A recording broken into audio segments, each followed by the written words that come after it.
very unique position. A female in a power position, a role of authority, in a male-dominated profession. What have you learned, and how have you grown?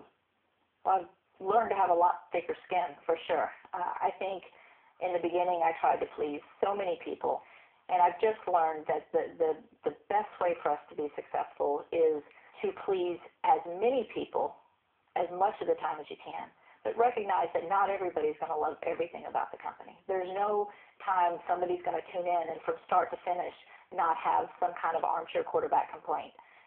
So I'm okay with that. I'm okay with the criticism, and I've tried to learn and grow from it. Reflect back, if you will, on the first 7+ years of TNA. I tell you what, I would not change having the perspective of how far we have come in those first 7 years for anything. It's made me appreciate what we have so much more. Am I satisfied with where we are? Absolutely not.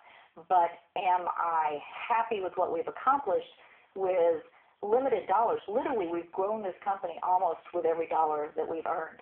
And more importantly, we've grown it one fan at a time. I mean, we've not had an influx of hundreds of millions of dollars, and we've not had a parent company that's been a major network able to give us that kind of exposure.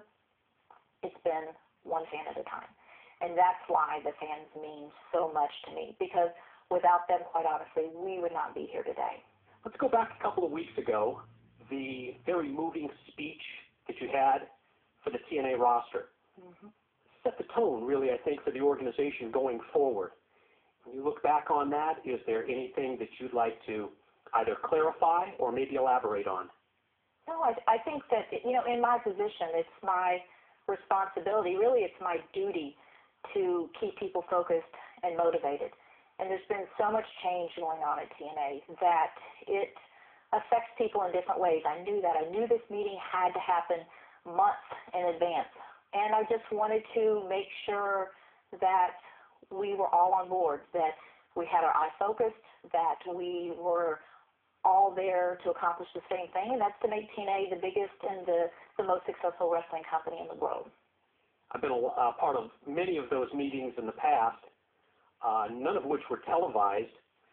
Why did you allow that meeting to air on Impact? Well, I didn't want it to be at first, but then I decided it might not be a bad thing. I felt like if it were documented, it was such an important meeting that it would hold all of us accountable, including myself, and that was very important. Can we talk about the Sting situation as it pertains to TNA in terms of either retirement, comeback? When's the last time you spoke with Sting? I spoke to Sting about 2 weeks ago. We had a great conversation.